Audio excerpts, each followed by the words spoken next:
Welcome back to another episode of Rock Boys Football. Dill, Mike Elko, and our Texas A&M Aggies continue to roll to start 2025. And I got a couple of things right off the bat that I want to get off my chest, and then we'll get into what we saw. Because Dill, a lot of good, specifically from the offense. There's a lot of bad to talk about, specifically from that defense as well. Number one, a storyline we've been talking about all year. This team's really multidimensional. And we knew that this game had a chance to kind of get into a little bit of a shootout, a little bit of a track meet. What feels different about Texas A&M, they have the ability to win this kind of football game. Though they've won some ugly ones. You know, you look at that Auburn game, you look at that Florida game. Hey, you got to lean on our defense, do what we can on offense. Texas A&M has that ability, but they also have this ability to go on the road against Notre Dame, to go on the road against Arkansas, have that game get into a little bit of a shootout and go blow for blow and go on the road and get it done too. There are not a lot of teams that can win in those different ways. That's number one. That's what makes Texas A&M a little bit special in 2025. Dill, number two, if I'm Mike Elko in Texas A&M, I'm hunting, man. And what I mean by that is not only in 2025, but over the next 5 to 10 years. There are a lot of SEC programs that feel really chaotic right now. Like Billy Napier's probably going to get fired. There's a chance Brian Kelly gets fired at LSU. There's a chance Hugh Freeze gets fired at Auburn. It feels like the SEC over the next 10 years, there's going to be a lot of movement. Nowhere there's not a lot of chaos. Nowhere we're just trending in the right direction. Down there in College Station. Like not only can we do some damage in 2025, they might be my pick to win the SEC right now. I'm talking about the next 10 years. This is Texas A&M's chance to really grab a hold of this conference going forward. And I think this is the best offense you'll see on the rest of your schedule. Hell, this might be the best offense in the country. And I'm talking about Arkansas. Really excited to get into this one. A lot of good. Again, some bad we have to talk about as well.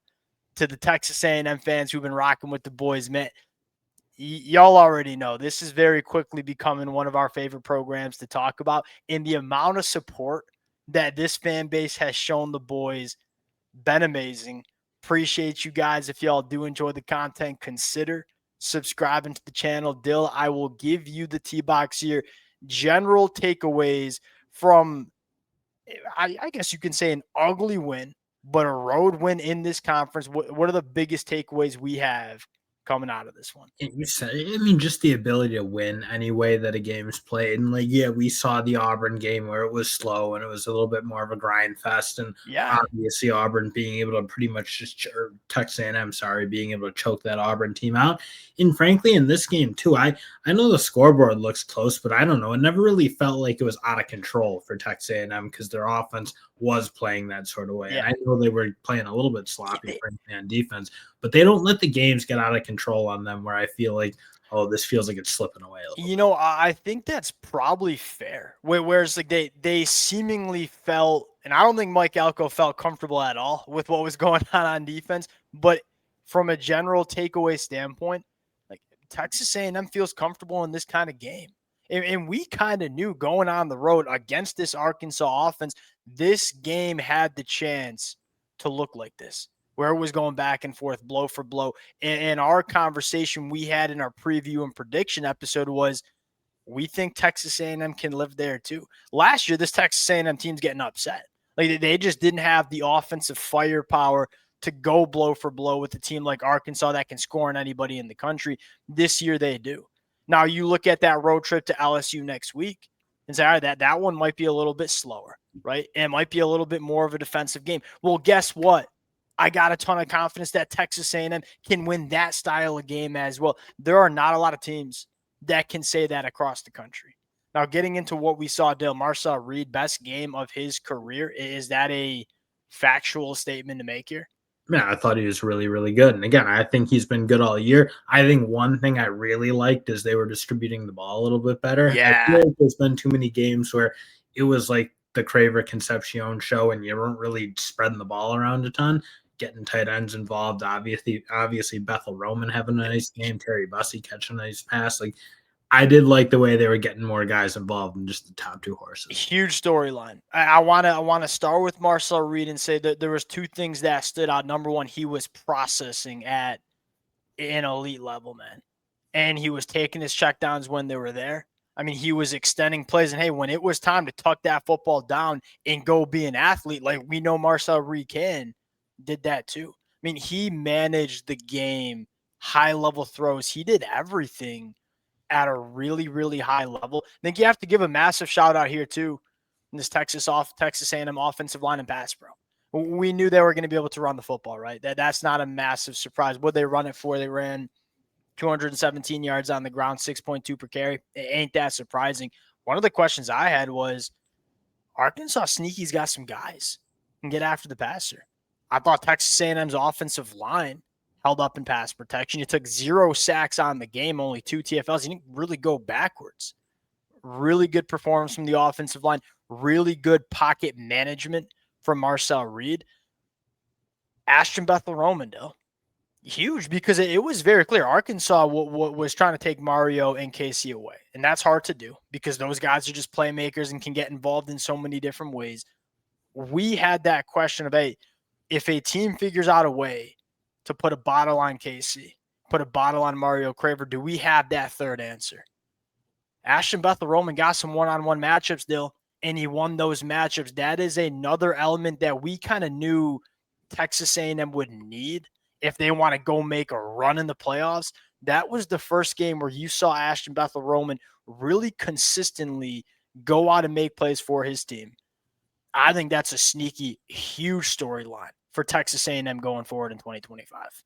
Yeah, because again, you just knew like you probably don't love the idea of being as concentrated. And again, Agreed. I don't think it was just Bethel-Roman because like I feel like Borkature is really starting Yep. to get into this offense and be like more of a mainstay. Like, yeah, I know he made the play against Notre Dame, so I feel like he knew his name, but he hadn't been a guy that they were able to feature particularly well.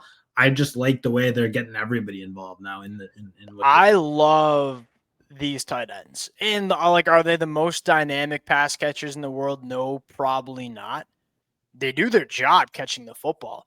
Dogs. I mean dogs when it comes to the run blocking department.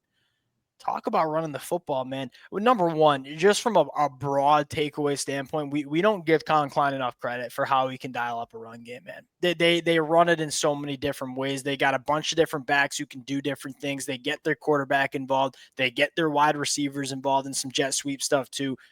So many different ways. That's probably a storyline of this Texas A&M offense, not just running the football, man. Like so many different ways they can attack you on the offensive side of the football in general. My storyline, EJ Smith. And we had a question mark about what was this offense going to look like when they couldn't lean on Le'Veon Moss, and that the value that Le'Veon Moss brings you with how hard he runs and the hard yards he can pick up. Look, I don't know if that's Ruben Owens' game. I think Ruben Owens ran the ball hard. I'm certainly not getting on Ruben Owens for playing poorly against Arkansas. EJ Smith's got to get some more work, man. Because I think EJ Smith looks like the EJ Smith we saw at Stanford, Dill. Because, hey, young buck EJ Smith at Stanford could tote it. Hey, you're starting to see that at Texas A&M. That's huge for Texas A&M as they go into this back half, and they're continuing to try to replace Le'Veon Moss. EJ Smith, firing the Well, boy up. it's about bridging the gap because I like it. You're Yes. really Yeah. excited that Le'Veon Moss is not lost for the year because there's a difference between him and everyone else on this roster. I think, like in terms of just like pure horsepower as a running back, Yep. not really a shot at Ruben Owens, EJ Smith, anybody. That's more of like I do think Le'Veon Moss is probably one of the more underrated backs in the country because he should like when we talk about best backs, his name Yeah. should be coming up. And frankly, yeah. I don't feel like it always does, but I think you do. Again, you want to be able to win games in every pretty much way. I think EJ Smith playing well, but also like Ruben, like again, both Yes. running backs being able to show that, yeah, they can be good physical runners down to down and make things happen. I thought both did that yesterday. Hey, can I get one more take on the offense? You told me I got to keep it short, and I'm sorry I ain't doing that. You said you wanted to spend more time on the defense. Look, it's been a bad year to be a Marcel Reed hater, and I think that the national media is kind of looking like an idiot right now. Hey, pushing the ball down the field, like that was the big bugaboo. Thought Marcel Reed was really sharp. pushing that sucker down the field. And that's a thing. Like Marcel Reed has not been good 20 plus yards down the field. He was 3-6 last night. Hey, you continue to get that from Marcel Reed, you're going to win a lot of football games here. All right, defense. Oh, can we just start with this? Because I feel like this is a problem for a lot of college football fans. And I'm not saying Texas A. It's like broad strokes here. We like to always act like our team's the problem. You just have to give a hat to Arkansas and Taylor Green. Taylor Green, one, didn't give you those freaky, stupid turnovers that he normally gives you. Taylor Green going to do a lot of good. Normally the thing is he'll give you one or two bad ones. And really do that last night. And he's freaking awesome, man. Like that Arkansas offense in general is really, really good. So you got to give a hat tip to Arkansas. They're going to score in every team. We said this going in. They're going to bang with anybody in the country because they can score.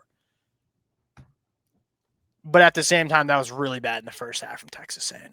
I mean, and I'm surprised that Mike Elko didn't have a better plan in place to deal with Taylor Green. I'll give you the T-box here. What do you think went? Number one, are you panicking about Texas A&M's defense? I think the answer is no to that. Number two, what do you think went wrong with Texas A&M's defense last night? And frankly, I don't think it was really the plan. It was really bad angles from the safeties, and I thought the linebackers just not a great game. I feel like they've played like 3 or 4 straight really, really good games. Yep. I do not think this was their best effort. I thought Torian York really struggled, just like not being in the right gaps, not being able to fit the run. Like some of those issues, frankly, that popped up earlier in the season that it felt like they made a lot of progress cleaning up in the early part of the SEC schedule. Yeah. That stuff reared its head again. And I thought Ratcliffe, he probably played his worst game. I thought he really struggled in the sense with that run game. But that's really what it was. I mean, they were just getting gashed on the ground a little bit. And you'd like to see it cleaned up. But to me, it's not like it's been a problem all season. You saw it a little bit early. I feel like they started to clean it up in the SEC schedule. Probably reverted. Yeah, and again, here's the two things I'll say is one, it's a really hard run game to deal with because of what Taylor Green can do and how Bobby and Mike Washington, he's a really good running back in his own right. And one more thing, it's a really good offensive line that knows how to work up to the second level, right?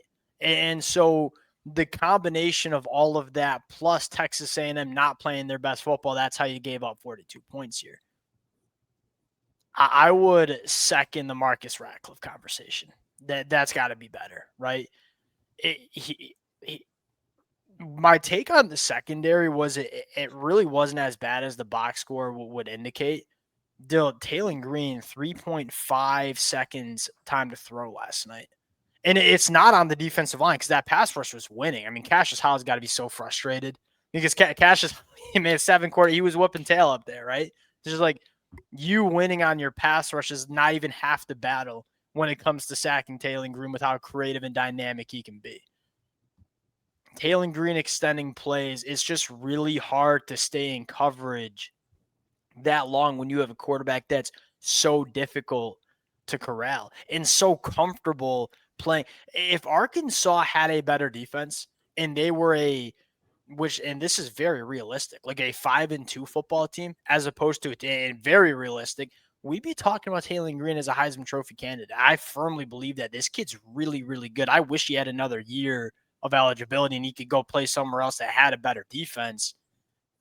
I thought the pass rush was there. And Taylor Green was under pressure 47% of his dropbacks. Again, you had 4 sacks, 8 TFLs. You were creating some negative plays, but you just kept giving in big moments. Like you talk about being true. some closers. Like there were some again at the end of the game. Like okay, at what point is Texas A&M kind of going to put him into the ground, if you will? Because again, I never felt like it was out of control for A&M.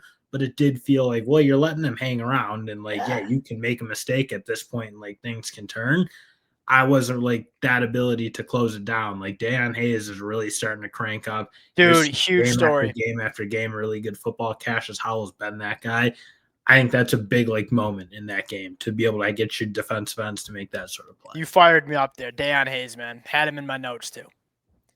His emergence on the other side is so big. It is becoming such a hard pass for us to deal with because, look, Cassius Howell going to get the red Sharpie treatment. We are going to be, I promise you, LSU. as they're turning on the film of Texas A&M this afternoon saying, hey, how do we deal with number 9? The kid's he's a freak. We're going to use some tight ends. We're going to throw some doubles. We're going to use our running backs to help as well. Well, guess what? Now, with the emergence of Deion Hayes, you better account for Deion Hayes too. He is starting to get it going. And if you get this version of Deion Hayes the rest of the year, look at the offensive lines on this schedule, man. Like LSU, they can't run the football. They're going to have to drop back and try to pass pro these two cats. Now, I think Tyler O's kind of getting going in the pass rush on the inside. You look at Texas at the end of the year, they can't run the football worth a damn. You think they can protect? The emergence of Deion Hayes is going to be a problem for a lot of teams in the SEC. And I'm looking at the SEC and say, Dylan, it kind of getting a little bit more clear, like who the teams are, right? Texas A&M's to me, it's Texas A&M and Alabama are probably your top 2 teams in this conference. I think there's a pretty clear gap. Then it's probably a team like Georgia, right? Look, Texas A&M and Georgia play neutral field tomorrow. There's a clear pick, and it's Texas A&M. All right, we'll close it out. This team, it's just a fun team, Dill. It's a fun team to get behind, man. Appreciate you guys rocking with it. If y'all do enjoy the content, consider subscribing to the channel, and we'll talk to y'all later.